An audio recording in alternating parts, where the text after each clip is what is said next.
നീണ്ടകരയിൽ വള്ളം മറിഞ്ഞ് കാണാതായ ഗൗതമിനായി തെരച്ചിൽ തുടരുകയാണ്. കോസ്റ്റ് ഗാർഡ് ഹെലികോപ്റ്റർ ഉപയോഗിച്ചും ബോട്ട് ഉപയോഗിച്ചും തെരച്ചിൽ നടത്തുന്നുണ്ട്. ജില്ലാ കളക്ടർ ആനി ജൂല തോമസ് കാണാതായ ഗൗതം കൃഷ്ണയുടെ വീട്ടിലെത്തി ബന്ധുക്കളുമായി സംസാരിച്ചിരുന്നു. വിശദാംശങ്ങളുമായി ബി ശ്രീകുമാറാണ് ചേരുന്നത്. ശ്രീകുമാർ, ഈ കളക്ടർ ഗൗതം കൃഷ്ണയുടെ വീട്ടിലെത്തിയിരുന്നു, അതോടൊപ്പം സ്ഥിതിഗതികൾ അറിയിച്ചിരുന്നതാണ് മനസ്സിലാക്കുന്നത്. തെരച്ചിൽ പുരോഗമിക്കുന്നുണ്ട് എന്നും അറിയുന്നു. പ്രതിഷേധം ഇപ്പോൾ നിലവിലുണ്ടോ? എന്തൊക്കെയാണ് ഏറ്റവും പുതിയ വിവരങ്ങൾ?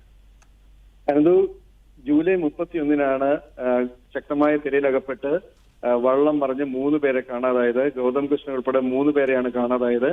അതിൽ മറ്റു 2 പേരുടെ മൃതശരീരം അടുത്ത ദിവസങ്ങൾ കിട്ടിയിരുന്നു. എന്നാൽ ഗൗതം കൃഷ്ണനെ കുറിച്ചുള്ള യാതൊരു വിവരവും ലഭിച്ചിരുന്നില്ല.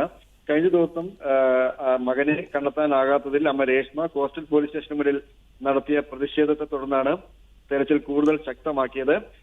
എന്നാൽ ഈ പ്രതികൂല കാലാവസ്ഥയാണ് പ്രധാന തടസ്സമാകുന്നതെന്ന് മന്ത്രി ഷിബു ബേബി ജോൺ ഈ ഗൗതം കൃഷ്ണയുടെ വീട്ടിലെത്തിയ ബന്ധുക്കളെ ആശ്വസിച്ചു പറഞ്ഞുകൊണ്ട് ഉണ്ടായി. എന്തായാലും കോസ്റ്റ് ഗാർഡിന്റെ നേതൃത്വത്തിൽ വലിയ തെരച്ചിൽ പുനരാരംഭിച്ചിരിക്കുകയാണ് ഇന്ന് രാവിലെ മുതൽ തന്നെ. അതായത് കോസ്റ്റ് ഗാർഡിന്റെ നേതൃത്വത്തിൽ ഹെലികോപ്റ്ററുകളും അതുപോലെ തന്നെ മത്സ്യത്തൊഴിലാളികളുടെ നേതൃത്വത്തിൽ ബോട്ടുകളിലും കടലിലും കായലിലും ഒരുപോലെ തെരച്ചിൽ തുടരുകയാണ്. എന്നാലും ഗൗതം കൃഷ്ണയെ കുറിച്ചുള്ള യാതൊരു വിവരവും ലഭിച്ചിട്ടില്ല.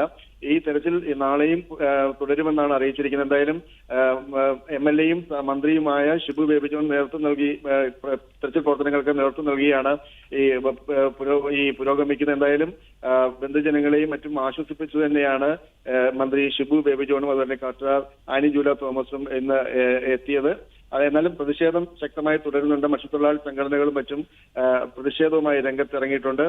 ശരി, വ്യക്തമാണ്. കൊല്ലം നീണ്ടകരയിൽ മത്സ്യബന്ധന ബോട്ട് മറിഞ്ഞ് കാണാതായ ഗൗതമിനായി തിരച്ചിൽ ഇപ്പോഴും പുരോഗമിക്കുകയാണ്. ഏകദേശം ഒരാഴ്ച കഴിഞ്ഞു ഗൗതമിനെ കാണാതായിട്ട്. നിലവിൽ ഗൗതമിനെ കുറിച്ചുള്ള വിവരങ്ങളൊന്നും ലഭിക്കുന്നില്ല എന്നത് ആരോപിച്ച് മത്സ്യത്തൊഴിലാളികളടക്കം പ്രതിഷേധം ഉയർത്തിക്കഴിഞ്ഞു.